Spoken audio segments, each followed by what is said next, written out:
주식하다가 제일 재밌는 게 전망을 하는 겁니다. 이제 그러면 특히 이제 오늘 전망 같은 거 있잖아요. 아, 오늘 삼성전자 잠정 실적 어떻게 나올 거냐 막 두근두근 하잖아요. 그 잠정 실적 가지고 또 이제 한 1월 달쯤 되면, 말쯤 되면은 이번에 또 이제 본 실적 나올 건데, 아, 그때는 또 이제 또 전망을 해줄 거 아닙니까? 그러면 26년 실적은 또 어떻게 되는 거야? 이거 가지고 또 3개월 가다 보면은 1년이 또 지나고, 그 주식 보니까, 오, 많이 올라 있었네. 뭐 이런 것도 볼 수 있는 거잖아요. 그래서 이번에 뭐 몇 시간 뒤면 나오겠지만 삼성전자 잠정 실적에 대해서 저만의 생각을 좀 얘기해 보도록 하겠습니다. 뭐 단순히 잠정 실적 이겁니다. 이게 아니라 이걸 가지고 조금 더 우리가 생각해 보는 연습을 해보자. 이 이야기거든요. 시장에서는 삼성전자 이번 영업이익을 20조 이상으로 보고 있습니다. 예상치보다 10% 이상 훌쩍 넘게 보고 있죠. 오늘 삼성전자 잠정 실적이 발표되는 날인데, 이제 좀 본 실적보다 먼저 발표를 해주는 이유들도 있어요. 그렇게 좀 함으로 인해서 우리가 좀 먼저 알 수 있는 거고, 이거를 먼저 힌트를 알게 되면은 뭐 하이닉스라던가 마이크론이라던가 여기에서도 좀 적용을 해볼 수가 있을 겁니다. 근데 힌트가 이번에 많이 나왔어요. 시장에서 높게 보는 이유가 다 있습니다. 왜냐하면 전분기 대비 D램 계약 가격이 50% 이상 인상을 했습니다. 그리고 HBM도 55% 이상 인상을 했기 때문에 실제로 실적이 잘 나왔을 수밖에 없다라고 추정을 해보는 거죠. 주가가 4분기 실적 발표보다 이제 예상보다 잘 나오는 거랑 이제 26년 전망으로 또 움직이는 거랑 또 다른 얘기긴 한데, 어쨌든 4분기 실적은 잘 나왔을 건 분명한 거고 26년 전망이 어떻게 되느냐가 저는 더 중요할 거라고 봅니다. 이 두 개가 결합이 되면서 주가를 만들어내는 거거든요. 근데 26년에 대한 실적을 예상하기는 조금 아주 어려울 수는 있어요. 근데 4분기 잠정 실적이 너무 잘 나왔다. 아, 이거였구나. 이 정도였구나. 라고 하면서 26년에 대한 목표치를 상향 조정하면서 주가가 올라가는 모습. 그렇게 나올 수 있겠죠. 문제는 이번에 AI 시장에서 나오는 HBM 수요로 인해서 메모리 실적이 폭풍 성장했다라는 겁니다. 그동안 없던 모델, 새로운 모델에서 엄청난 매출을 일으켜줍니다. 마치 삼양식품이 삿도밥이라던가 뭐 다른 걸로 돈을 벌고 있었는데 불닭볶음면이 나오고 나서 어마어마한 매출을 일으키면서 주가가 오르면은 이 회사는 기존의 사업이 중요한 게 아니라 새로운 사업이 중요해졌잖아요. 완전히 다른 회사로 바뀌어버리는 겁니다. 지금 메모리 반도체 회사들이 그렇게 됐기 때문에 삼성전자, SK하이닉스, 마이크론 세 개 다 주가가 어마어마하게 올랐다라는 거죠. 반면에 AI 시장은 조금 지금 다른 모습들을 보여주고 있는데, 결국 AI 시장에서 나오는 수요를 가지고 메모리 반도체 주가가 올랐던 건데, AI 쪽 같은 경우는 좀 다른 얘기들을 하고 있어요. 지금 하이퍼스케일끼리도 주가가 갈려버립니다. 예를 들어서 메타는 내려가고 오라클도 내려가고 구글은 뭐 엄청나게 올랐죠. 이런 것처럼 서로 지금 이제 승자는 더 올라가고 패자는 이제 슬슬 내려가는 뭔가 좀 갈림길의 모습을 보여주고 있습니다. 그러면 이 상황에서 메모리가 계속 올라갈 수 있느냐에 대한 두려움도 전달이 될 수 있겠죠. 당장은 이제 뭐 실적이나 이런 걸 보니까 상관없겠지만 이제 AI 쪽에서 무언가가 가시화가 되기 시작하면은 이게 반영될 수밖에 없다라는 겁니다. 그래서 이게 주식이 좀 어렵다라는 거죠. 메모리 3대장 중에 하나를 보면은 마이크론이라는 회사가 있습니다. 1년 만에 주가가 240%가 올랐는데 여기를 유추해보는 방법도 있어요. 왜냐하면 여기 실적이 조금 빨리 나옵니다. 저번에 12월 17일 날 나왔습니다. 그때 삼성전자, SK하이닉스 주가를 올린 이제 원인이 된 건데, 주당 순이익이 예상치보다 21%가 더 잘 나와요. 전분기 대비 순이익이 60% 정도 성장을 합니다. 전분기는 전전분기 대비 순이익이 50% 넘게 성장을 합니다. 그러니까 삼성과 SK하이닉스도 별탈 없다면 비슷한 속도를 좀 맞춰주겠죠. 그렇기 때문에 주가가 올랐던 거죠. 기대감이 올라갔으니까. 자, 그러면은 삼성전자 순이익은 예상치가 전분기 대비해서 30% 정도 이제 성장할 거로 예상하고 있습니다. 좀 낮게 보고 있죠. 그래서 더 높지 않겠느냐 이런 기대감이 있는 거고, 영업이익은 50% 성장 예상인데 증권사에서는 21조를 예상하는 거 봤을 때는 80% 수준의 성장을 예상하고 있는 겁니다. 그만큼 뭔가 더 좋은 것이 있을 것이다 라고 생각을 하는 거죠. 자, 26년에 마이크론은 전년 대비 주당 순이익이 289% 성장을 예상하고 있습니다. 반면에 삼성전자는 내년에 120% 성장을 예상하고 있고 SK하이닉스는 72% 성장을 예상하고 있습니다. 마이크론에 비해서 보수적인 성장치를 좀 전망하고 있다라는 거죠. 이거를 봤을 때는 좀 더 보수적으로 잡은 거 아닌가? 이게 좀 더 갈 수 있는 거 아닌가? 라는 생각들이 들게 돼요.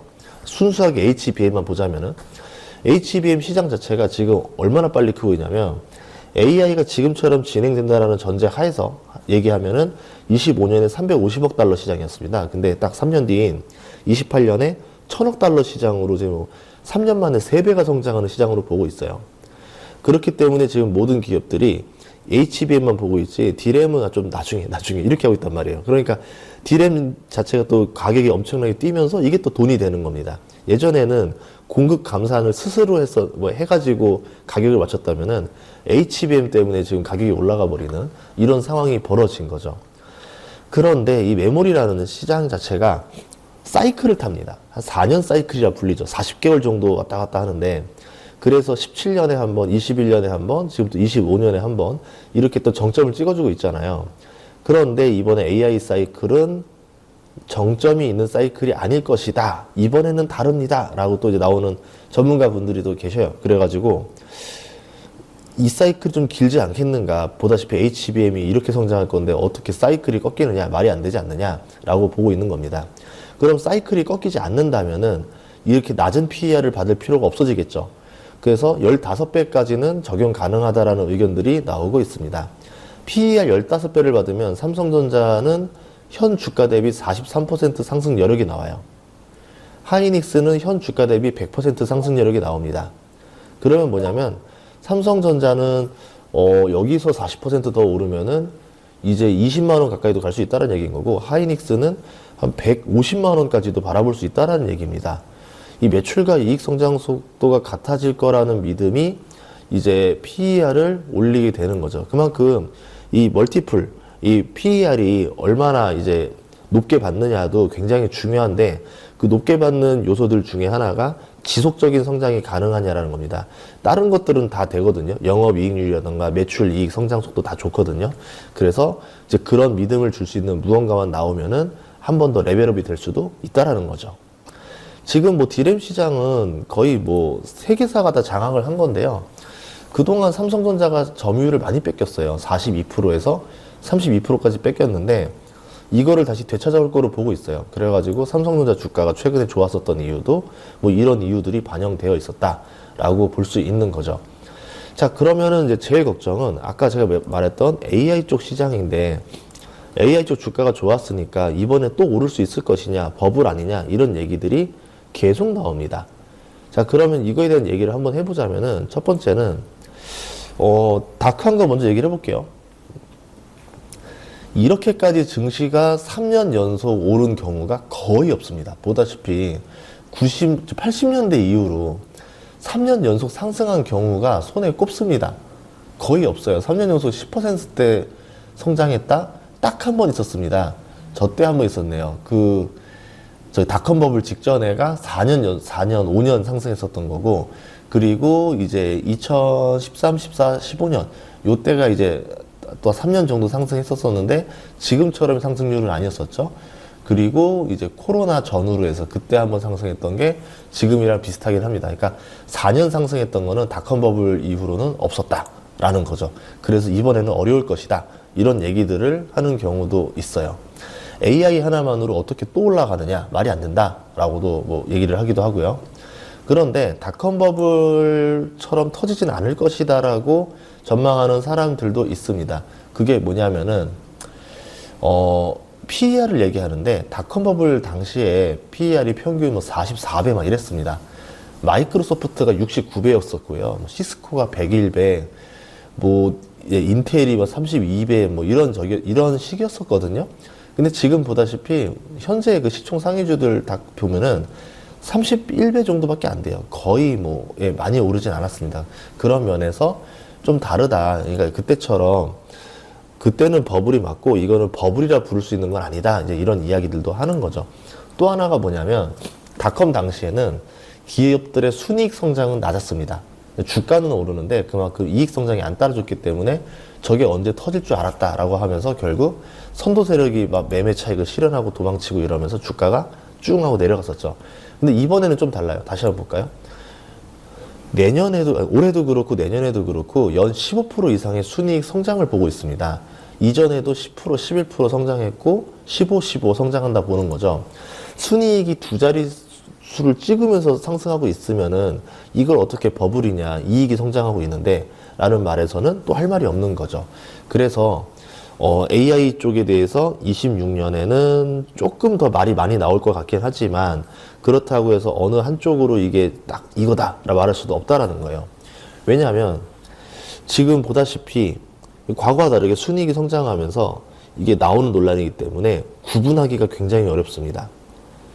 실제로 숫자가 잡히면서 가는 거를 왜 버블이라 부르냐라는 이론이 나오는 거고, 또 뭐 저쪽까지 가자면은 근데 돈을 못 벌지 않느냐. 지금 이쪽에 이제 그 투자하는 설비나 클라우드까지만 돈을 버는 거지. 뭐 오픈 AI가 돈을 못 버는데 결국은 이게 똑같은 거 아니냐. 나중에 터지는 거 아니냐. 이런 이야기들도 나오고 있는 겁니다. 그래서 아마 AI 버블 논란 많이 나오면서 증시 변동성이 굉장히 심할 거예요. 참고로 중간 선거 있는 해에는 평균적으로 변동폭 저점과 고점이 17% 정도 나왔었습니다. 평균이 그랬어요. 그리고 역대 대통령도 다 찾아봐도 중간 선거 있는 해는 증시가 제일 안 올랐어요. 연평균 5% 이하였었습니다. 네, 그렇기 때문에 이번에는 조금 이 변동성을 잘 견디는 사람이 아마 투자에서 승자가 되지 않을 것인가 라고 보고 있고, 그럼 고점에서 안 사야 되고 저점에서 사는 기술을 가져야지만 버틸 수 있는 장이 아닐까라고 보고 있습니다. 실적 뭐 잘 나오지 않을까라고 기대하고 있고, 뭐 그 다음에 또 나온 다음에 또 이야기들이 좀 할 게 있으면은 영상을 한 번 더 추후에 찍도록 하겠습니다. 여러분들 또 화이팅 하시고 장 하시고 목요일 금요일 잘 마무리하셔서 또 1월 첫 주, 1월 어떻게 실질적인 첫 주죠. 2월 2일 하루밖에 없었으니까 실질적인 첫 주 잘 마무리해서 새해도 그 기분 그대로 잘 이어가시면 좋겠습니다. 다음 시간에 뵙겠습니다. 구독과 좋아요, 알림 설정 부탁드릴게요. 고맙습니다.